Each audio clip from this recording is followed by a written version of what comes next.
India में semiconductor industry की शुरुआत की जा रही है 1 लाख करोड़ रुपए में। 3 फैक्ट्रीज का निर्माण किया जाएगा अलग अलग लोकेशंस पर, नोएडा, धोलेरा और असम में। इनमें ताइवान की PSMC, USA की माइक्रॉन और जापान की रेनेसास जैसी बड़ी कंपनीज ने इन्वेस्ट किया है, जो देश में इलेक्ट्रॉनिक्स और सेमीकंडक्टर इंडस्ट्री में ग्रोथ को दर्शाता है। इंडिया दुनिया का सबसे ज्यादा जनसंख्या वाला देश बन चुका है, जहाँ इलेक्ट्रॉनिक डिवाइसेज जैसे फोन्स, लैपटॉप्स और वॉचेस की डिमांड तेजी से बढ़ रही है। इन सभी डिवाइसेस को चलाने में सेमीकंडक्टर्स का बहुत बड़ा रोल है, जो माइक्रो चिप्स के साथ मिलकर डिवाइस के फंक्शंस को परफॉर्म करते हैं और इंफॉर्मेशन भी स्टोर करते हैं। मगर इंडिया अब इन चिप्स को खुद नहीं बना सकता, सारे इंपोर्ट किए जाते हैं, ज्यादातर चाइना से। ऐसा क्यों है और क्या हमें इसे अपने देश में बनाना भी चाहिए? इंडिया और दूसरे देशों की गवर्नमेंट्स इस इंडस्ट्री को इतना कंट्रोल क्यों करना चाहती है? इतना क्या इंपॉर्टेंट है इसमें? ये सब जानने के लिए हमें इंडस्ट्री के बारे में जानना होगा। इलेक्ट्रॉनिक डिवाइसेस आज हर किसी की जिंदगी का एक अहम हिस्सा बन चुके हैं। इनके बिना डेली लाइफ की जरूरतें पूरी करना ऑलमोस्ट इम्पॉसिबल है। ऐसे में कोई भी देश इनको मैन्युफैक्चर करने में सबसे आगे निकलना चाहेगा। इंडिया में इलेक्ट्रॉनिक्स इंपोर्ट का सबसे बड़ा हिस्सा बनाते हैं, जिसके बाद ऑयल और गोल्ड आते हैं। 2011 से 2023 में देश में इलेक्ट्रॉनिक इंपोर्ट्स 1,20,000 करोड़ रुपए से बढ़कर पहुंच गए हैं 6,20,000 करोड़ रुपए तक। जितना ज्यादा हम इंपोर्ट करते हैं, उससे हमें ज्यादा पैसे भी खर्च करने पड़ते हैं और उनकी सप्लाई पे भी ज्यादा कंट्रोल नहीं रहता। तो इसलिए देश में इनको मैन्युफैक्चर करने के प्लान्स बन रहे हैं, जो कि हम कर सकते हैं, जैसे हमने पहले मोबाइल फोन की मैन्युफैक्चरिंग के साथ किया।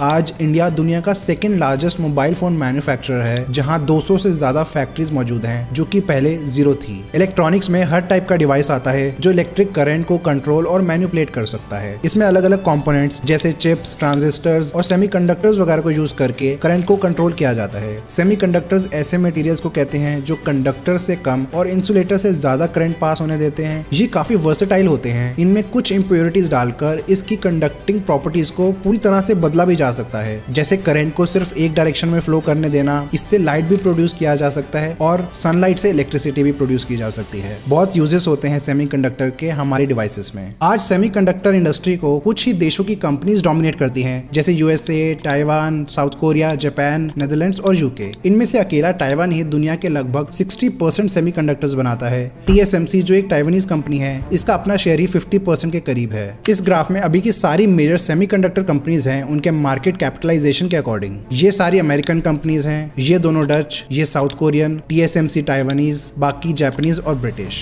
दुनिया के कई और देशों ने भी इसमें काफी इन्वेस्ट करना शुरू किया है, जैसे चाइना ने 15 लाख करोड़ रुपए लगाए, USA ने 4,10,000 करोड़ रुपए और यूरोपियन यूनियन ने 3,80,000 करोड़ रुपए।